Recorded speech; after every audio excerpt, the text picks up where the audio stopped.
Thanks and welcome to join me on the 6:15. I'm Kejang Henry at Limbe. We begin with our headlines.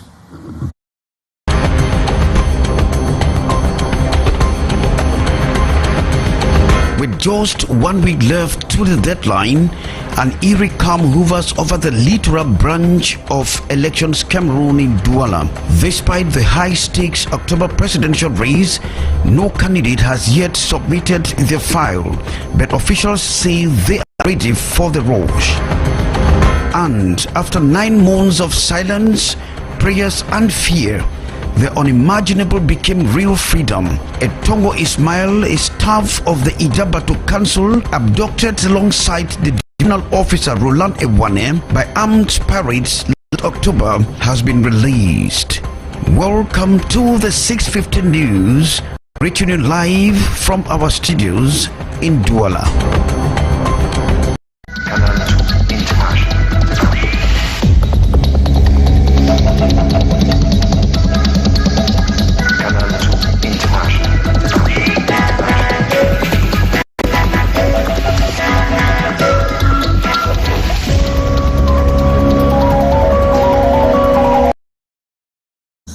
Thanks and welcome to join us. I'm Kejang Henry. Our platforms are open for consultation.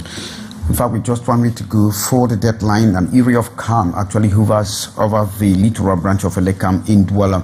And of course, despite the high-stakes October presidential race, no candidate has deposited a file yet at the regional branch office as stipulated by the law. However, officials are saying that they are just ready to welcome those files. Details with our reporter, Ambu Gladys. As Cameroon gears up for its presidential election scheduled for October 12, 2025, Elections Cameroon Elekam has set out clear legal guidelines and documentation requirements for candidates seeking the highest office. Under Article 6 of the 2008 Constitution, no one may be a candidate for the office of President of the Republic if he is not a natural-born Cameroonian citizen, enjoys full... We are sorry for that mix-up. We were expecting Ambo report on how there is a calm that is actually hovering around the offices of Elekam Elections Cameroon in Douala, and despite the very high-stake presidential election, no file has been deposited, but the officials are saying that they are just ready for the rush. Ambo Gladys Diba.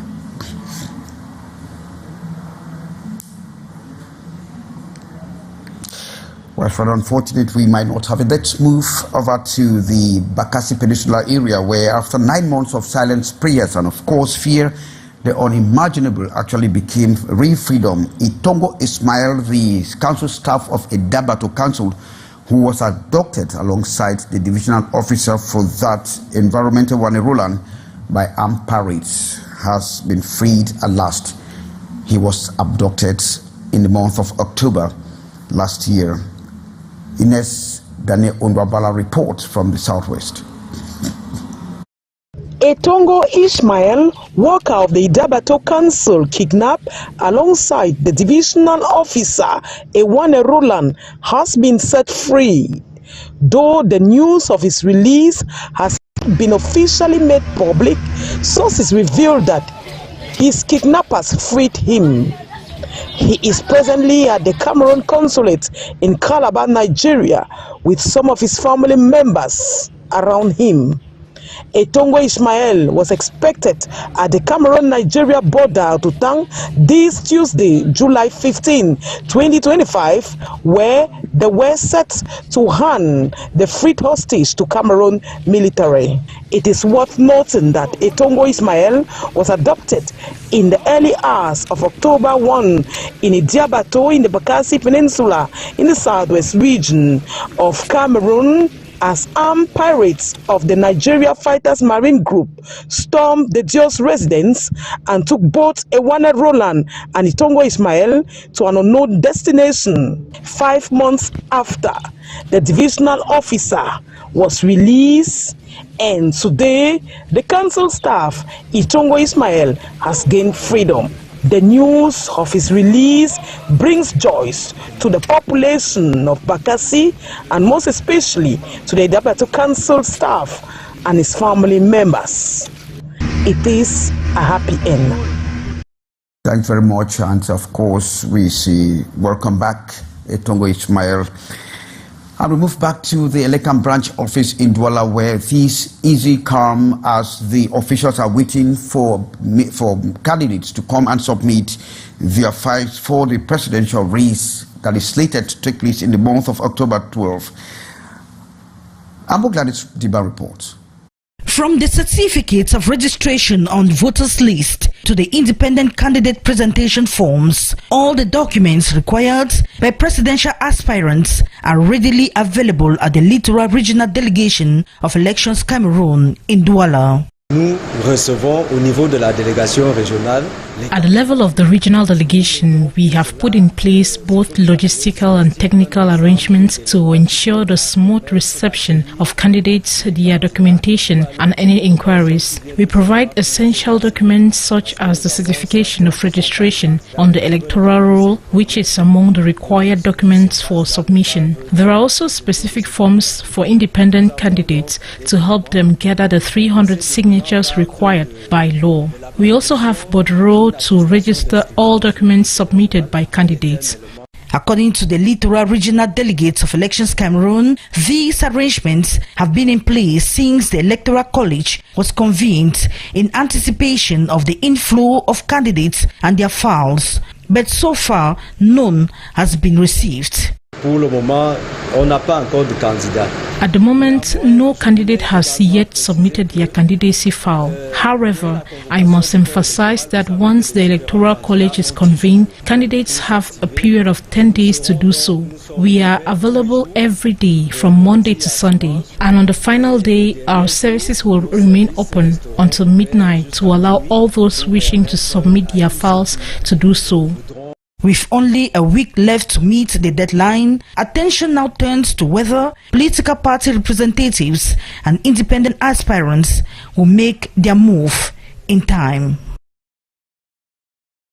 And with the momentum building ahead of the October polls, the role of the media is under very high scrutiny. The Association of Muslim Communicators have been urging the media to make sure they take their responsibility and act according to the prescriptions of, according to the tenets of the profession. More in the report. As Cameroon approaches its pivotal presidential election scheduled for October 12, 2025, the Association of Muslim Communicators has issued a clarion call for media professionals to uphold objectivity and impartiality throughout the electoral process.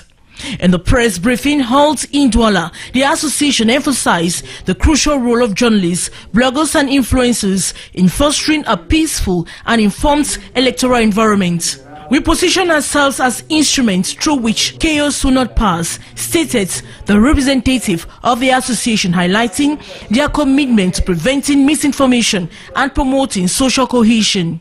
The gathering underscored the importance of balanced reporting, urging media practitioners to adopt a vision that is both equitable and something before, during and after the elections. The concept of peace journalism was central to the discussion, with participants advocating for reporting that prioritizes accuracy, fairness, and the de-escalation of tensions. This initiative aligns with broader efforts across the nation to combat the spread of disinformation, which has been identified as a significant threat to the integrity of the electoral process. And we talk holidays, and as schools actually closed their doors for the long holidays, some parents in Douala are opening new ones for their children. Of course, these doors are doors of unimaginable self-discovery. Now let's move at the Bamboo Gate or Bamboo Garden, which is a colorful activity hub in Douala, where these children were kept alive, busy with arts, crafts, and hands-on learning skills. Sherifat Saleh takes us to this discovery.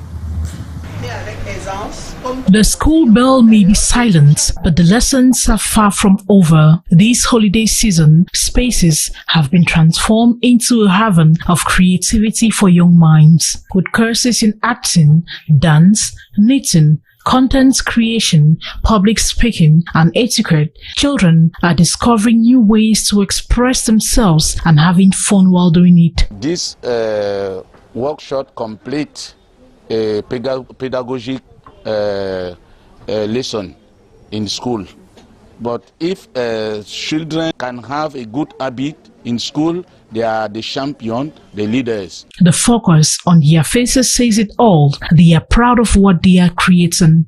In a workshop dedicated to personal development and public speaking, bit by bit, they shed their shyness and find their voices. There are so many fun activities to stay and just watch, because here is so fun and there is games. You learn much things, you learn positive values, and you learn how to respect yourself, on politeness, respect, everything that is good.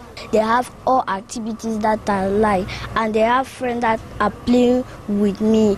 Every activity is designed with intention to spark curiosity, foster independence, and build self-esteem. For many parents, this is exactly the kind of meaningful engagement they hope to find their children during the break. This last year, when I kept them in the house with me, that they were idle, they were not doing anything. And when school resumed, I saw that they had a lot of lapses. So I told myself that as a parent and as an educator, it's important for me to bring them in spaces where they will have the opportunity to express different talents. I would like to say the results are very positive for me, because I take my time to come here and follow up what they're doing here. And I have noticed that children here will usually be able to express themselves better than they can do in different contexts. As the new school year approaches, the young participants at Bamboo Garden are not just getting ready for class, they are growing into confident, capable, and creative individuals.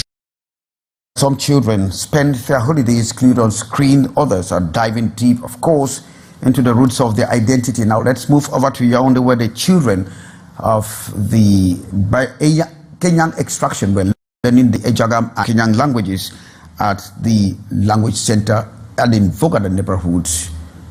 Beatrice Ngamu. With youth unemployment and idleness during school breaks being recurring challenges in urban Cameroon, initiatives to empower young people have become more crucial than ever.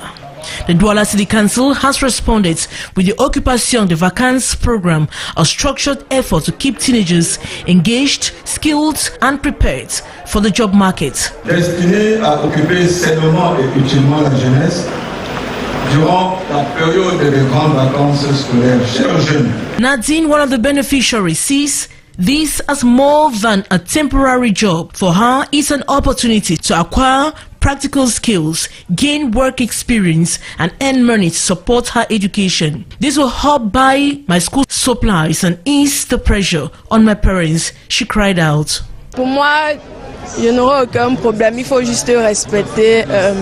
She is among the 492 young people aged between 14 and 21 selected for the first phase of the program launched this July. The initiative, which has become a regular part of Douala's holiday season, aims to provide meaningful occupation and reduce youth vulnerability during the long break.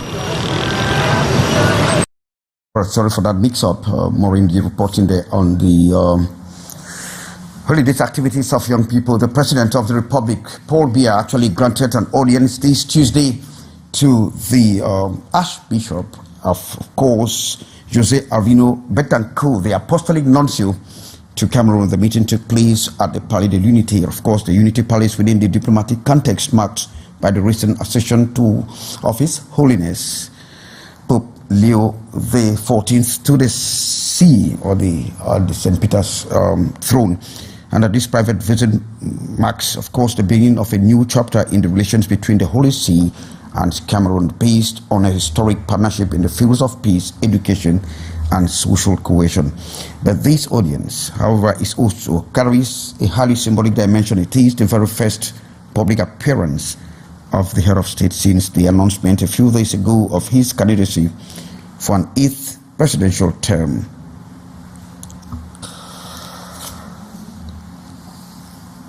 And of course, we are moving back to Yaoundé, where security continues to disrupt life in parts of the northwest region of the country. Traditional rulers from the Boom community are already calling for a return to peace and collective development.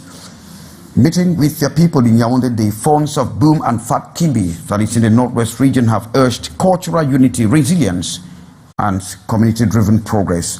Ate Bonaventure reports.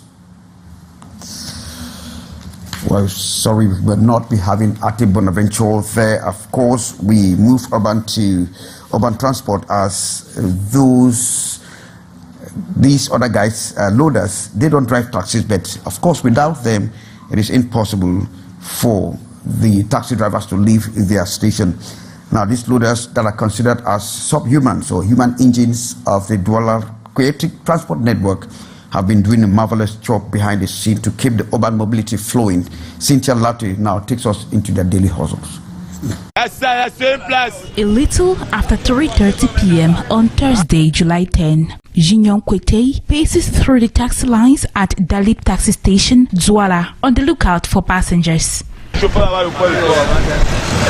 He's developed a keen eye, able to quickly spot someone ready to board a taxi from meters away. His workday started just 30 minutes ago. You have to shout to fill the taxis with passengers and help them go. Once the taxi is fully loaded, the driver hands him 100 francs CFA. It may seem little, but by the time he wraps up around midnight, it adds up enough to meet his daily needs. I can earn like 3,000 to 5,000 francs a day. It depends. It's not the same every day. People suffer here later in the afternoon and we need to help them move. Just a few meters away at the Mairie de Douala 2e, Sansi Justaf has worked as a taxi loader for 15 years. He and his colleagues coordinate movement more systematically. When we arrive in the morning, we organize into 3 groups of 2. If one group works today, another takes over tomorrow. There is a board where we note the number of taxis we load. A full load earns 50 francs. In a day, each person can earn about 2,000 francs. Across Douala, most taxi stations rely on these loaders, predominantly men, who link taxis and passengers in the city's daily hustle. I was a taxi loader. I stopped 7 years ago. The job is still valuable today, and I appreciate those who are still doing it. Their presence is appreciated, especially by passengers who often depend on them to navigate the sometimes chaotic taxi system. Times when you are in a haste, and you are getting late, you have to give them something, at least 100 francs. They'll reserve a place for you. Tous ces chargeurs, c'est parce qu'ils nous dirigent bien vers les véhicules qui vont à notre destination. Despite occasional tensions, many drivers say the loaders make their work smoother, helping fuel taxes faster and reducing waiting time.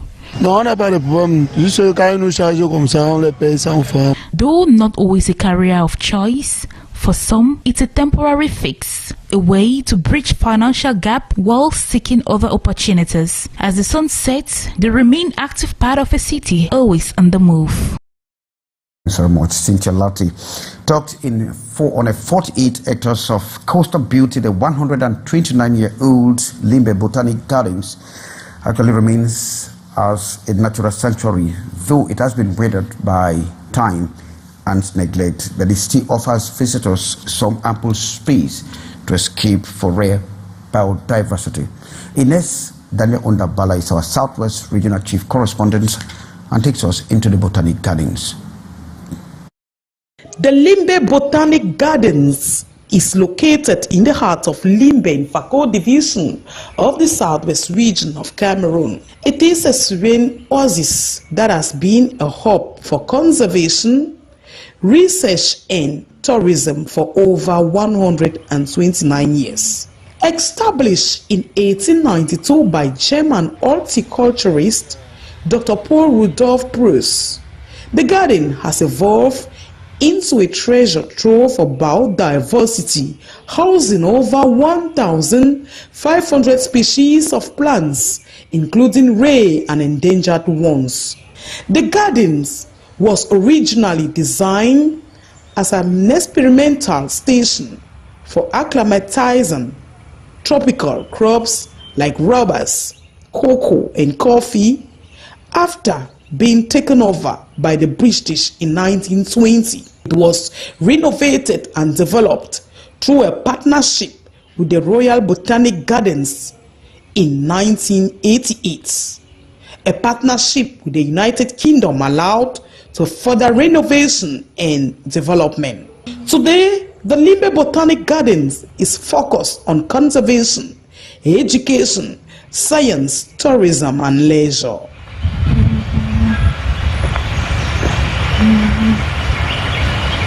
Despite its rich history and importance, the garden faces challenges including lack of maintenance, which has compromised its beauty. The garden's original 250 hectares has been reduced to 48 hectares, and some buildings have been repurposed. The Limbe Botanic Garden is a beloved destination for both locals and foreigners, offering a peaceful environment for reflection and meditation. It is a gem that deserves our attention and care. With its rich history, shining beauty, and importance in conservation and research, the population is expected to work together to preserve this natural wonder for future generations. The Limbe Botanic Gardens is a testament of the power of nature and human dedication. Its history, biodiversity, and importance make it a valuable asset for Cameroon and the world at large. By working together to address its challenges, we can ensure the garden continues to strive for generations to come. Thank you very much, Ines Daniel Ondwambala, during the cuttings for this edition of the 6:15 with me, Kejang Henry. Timbe, we're thanking you for being there with us. Sleep Page is coming up with the debrief, the actuality. From all of us, it's goodbye.